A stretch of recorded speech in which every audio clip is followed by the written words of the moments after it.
welcome to my channel again. I'm in my kitchen. I'm doing banana bread with my son walking up and down behind me. I had some bananas that was going ripe, and so I'm doing banana bread. Nicholas, you don't want to come say hi? I'm good. Hi. Anyway, so I'll show you the ingredients I have, and then I'll just move on to doing my banana bread. So I have over here a cup of sugar, 2 eggs that's already been beaten, a half a cup of butter that's melted, 2 teaspoons of baking powder, a half a teaspoon baking soda, um, a half a teaspoon of cinnamon, half a teaspoon of nutmeg, and a half a teaspoon of salt. And I also have a quarter cup of milk and 4 bananas. I've already peeled one of the bananas. And I also have a cup and 3/4 of flour. My kitchen is extremely small. It's an apartment in Toronto. You do what you have to do with what you can. I initially rented this apartment in 2021. Um, I moved from Ajax because I'd gotten a job and it was close to downtown Toronto. At the time, I thought I had to go into the physical office, and therefore I needed to find a place to rent that was closer to Toronto. However, things have changed. We're working from home. We haven't gone back into the office, even though we should be going back into the office shortly. All right. Um, what am I doing now? I'm buttering the cake pan. Well, it's a bread tin, and that's what I'm putting the banana bread in. So I butter it, and let me see. I'm using the scoop from the flour pan to scoop in just a little bit of flour into the flour pan, and I shake it all around that way, because even though this is a non-stick pan, it has its own issues, and it's not sticking, it's not doing what it's supposed to do. So at the end of the day, I have to keep powder in the pan. Okay, so this is what the powdered bread pan looks like, and we put it down and we just go towards making our banana bread. There's my son Nicholas. He don't like to wash plates, so I call him back to wash his own plate. Hi, Nicholas. Hi, Mom. Anyway, so I initially wanted to do banana fritters. However, I washed my hands already. However, um, I just didn't have time today. I was working for the entire day and I didn't have time to do the banana fritters. And I just don't want to do the oils today. I prefer to do the baking because enough butter and milk and sugar is going to be in this banana bread, so I don't want to go through um frying oils and stuff, putting it in oils. I'm not with that right now. Anyway, so if you have any banana bread, if you're doing it different than I do, or if you bake your banana bread different than I do, go ahead and leave it in the comments underneath this video, and we'll see if we do it a little bit differently.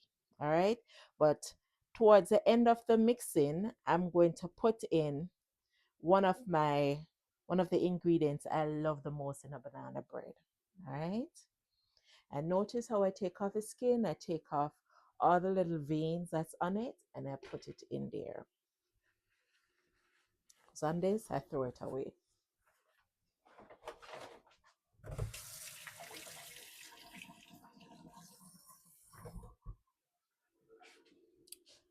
And at every interval, I wash my hands. My daughter is kind of like she's a clean, well, I wouldn't say clean freak. but she loves, loves, loves cleanliness, and I love it too. And so we like keeping our place clean, even though it's small. We like keeping it clean and free of germs. But um, we're no means germaphobes.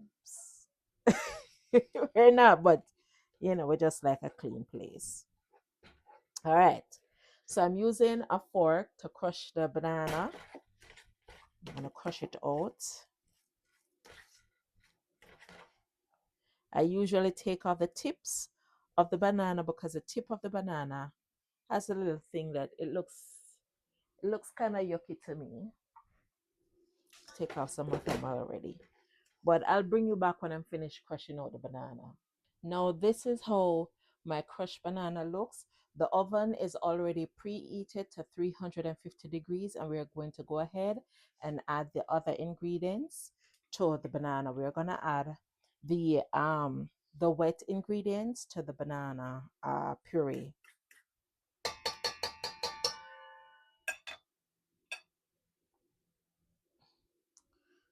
So I have the butter. I'm adding the butter to this.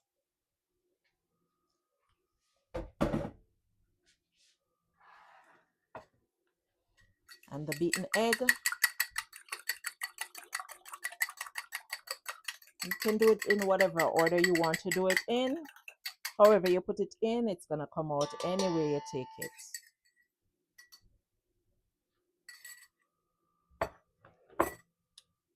I generally like to keep back the milk for last because when I put in the dry ingredients, I can add the milk gradually. All right.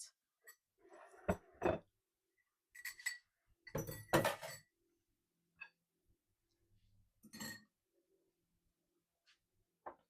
put in a little bit of vanilla.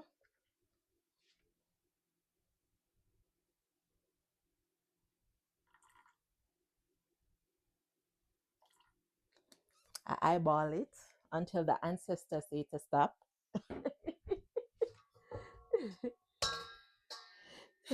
And I use my whisk and whisk this mixture while I add in the sugar. I love using brown sugar in the banana bread. To me, the brown sugar makes it a little, it makes it moist, and I love that.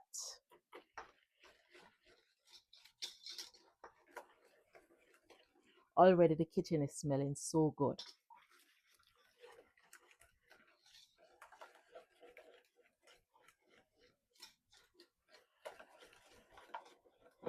Beautiful.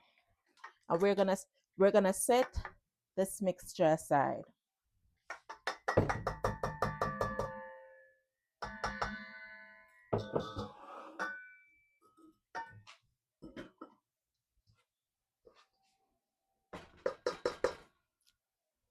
Now to the dry ingredients, I'm going to add my cinnamon. Just a moment. I'm going to add my cinnamon, my baking powder, my nutmeg, my baking soda, and I'm going to mix it in.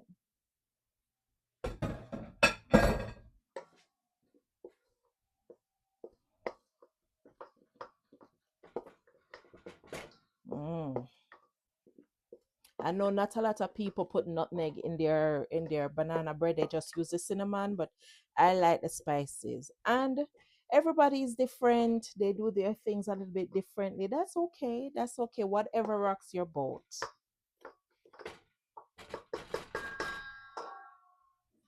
You might be asking yourself why I'm doing it on the stove because the lighting here is a little bit different. You can see it a little bit better.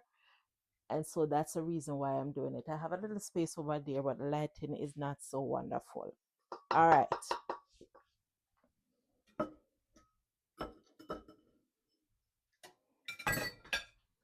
I'm gonna add it little by little into my batch um of wet ingredients and fold it in so that there are no lumps.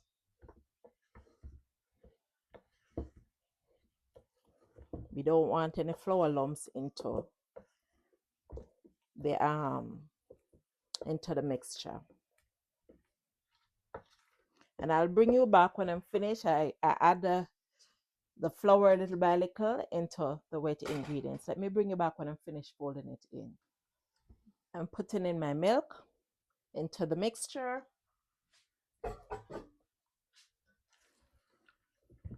The mixture smells so good.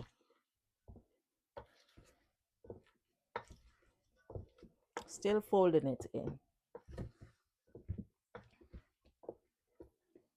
Let me bring you back when I'm finished folding in. I have just a little bit of chocolate, and this is my secret ingredient.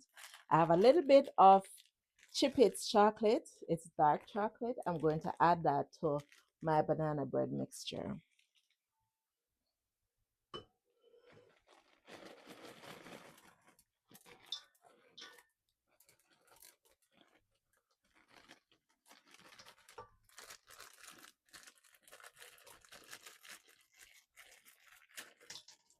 Oops. This is what they look like.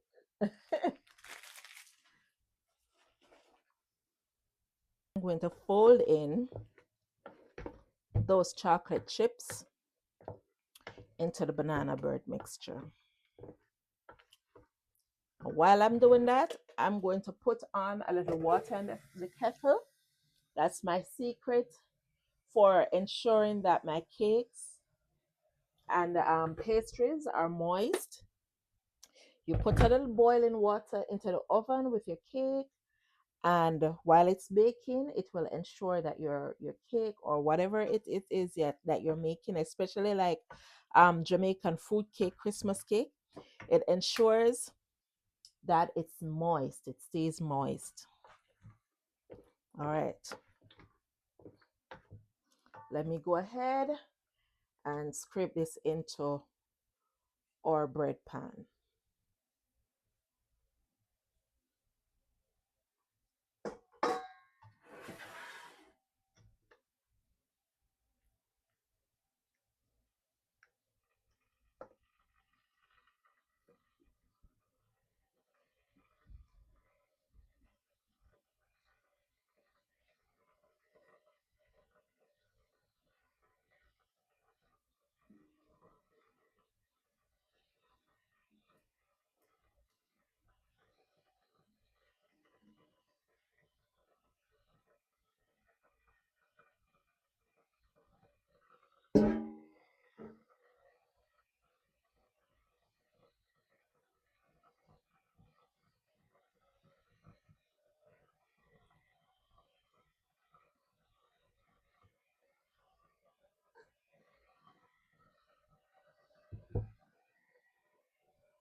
This is what the bread pudding looks like with the chocolate chip. My chocolate chip bread pudding looks like going into the oven.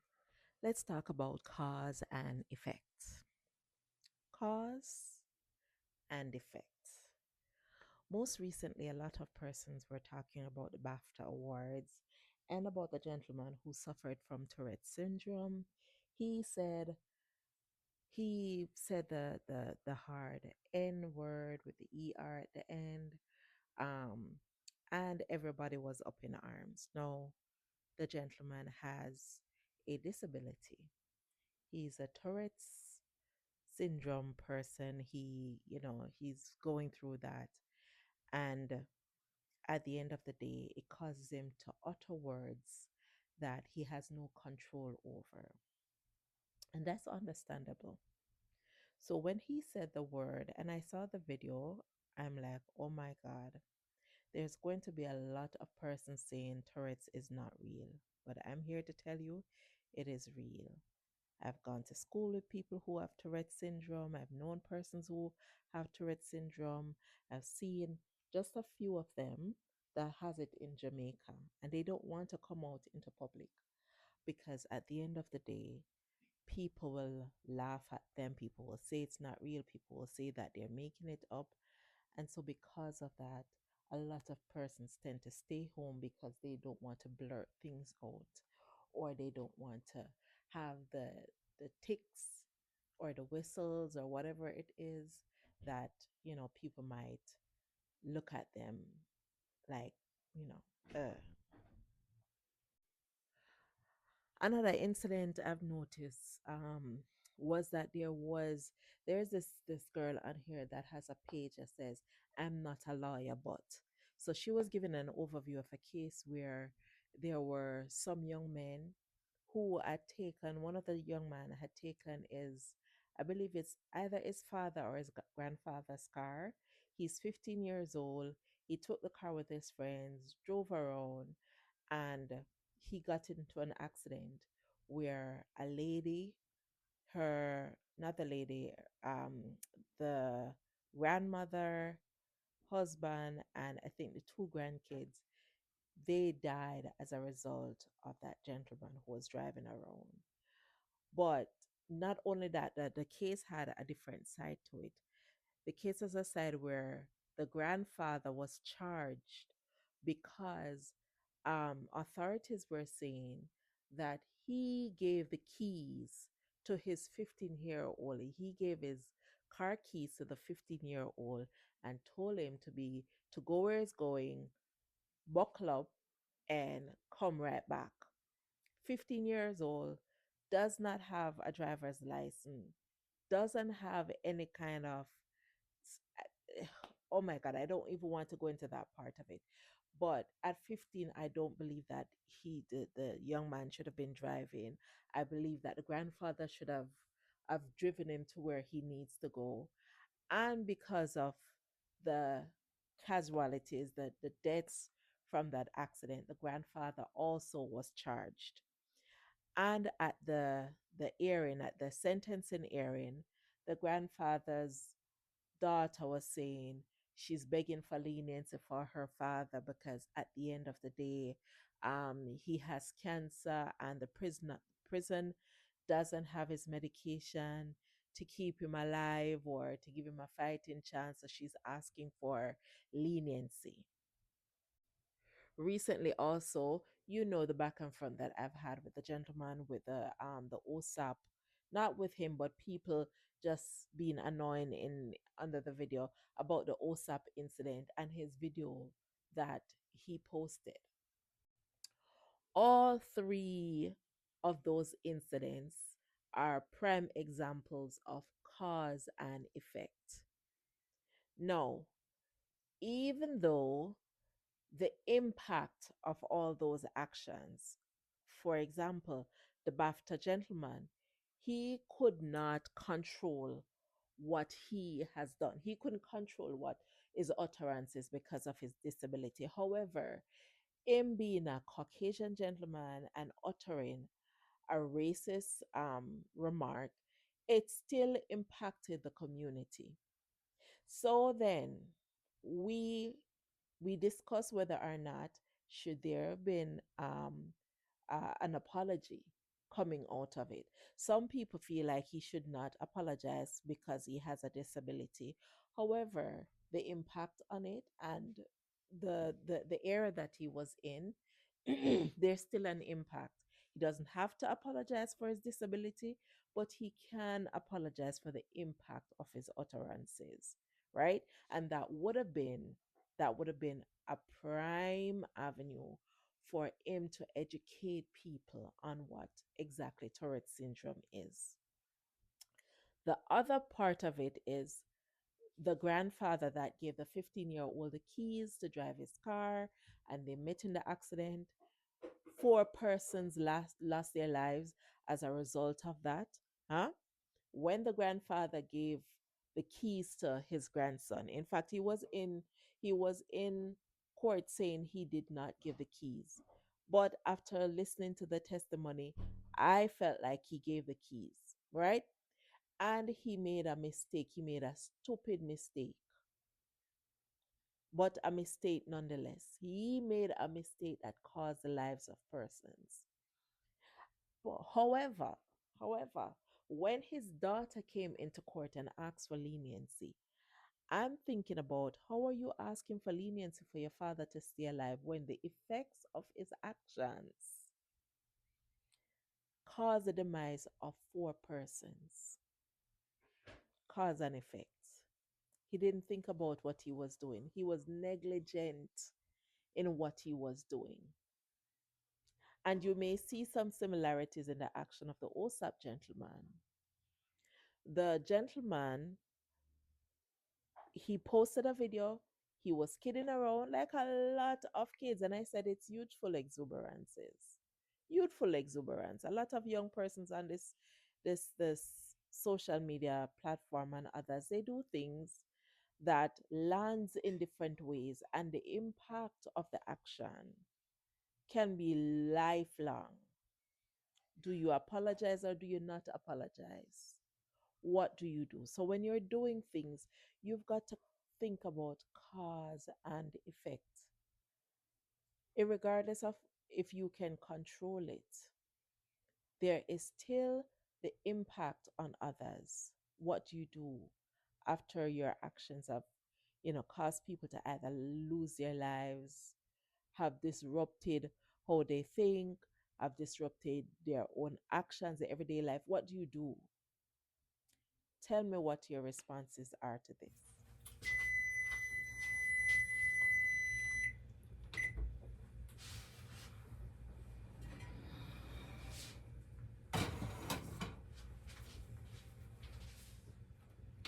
Okay, so my banana bread is finished.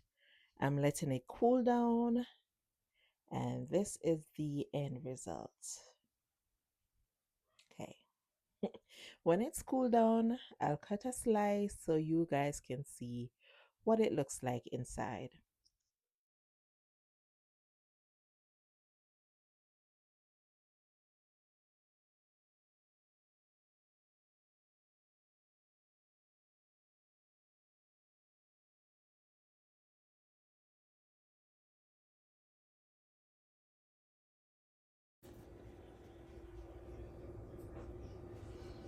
Those are the cheat and tell what it is.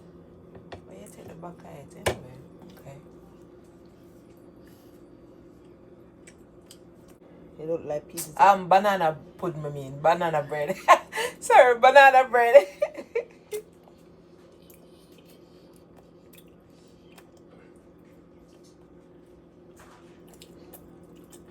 That's the back part. I don't know why I'm taking up the back part. What it is? How it is? But if I see it, you should leave it a plate. That's where my video ends for today. I'm going to go ahead and enjoy my banana bread. But leave me a comment. Tell me what you think about the video. What do you think about cause and effect? How do you bake your banana bread? Is it the same like mine, or do you do things a little bit different? How about if you wanted to make it extra moist? What do you put in your banana bread? Did this help you? Please let me know. And I look forward to seeing you in the next one.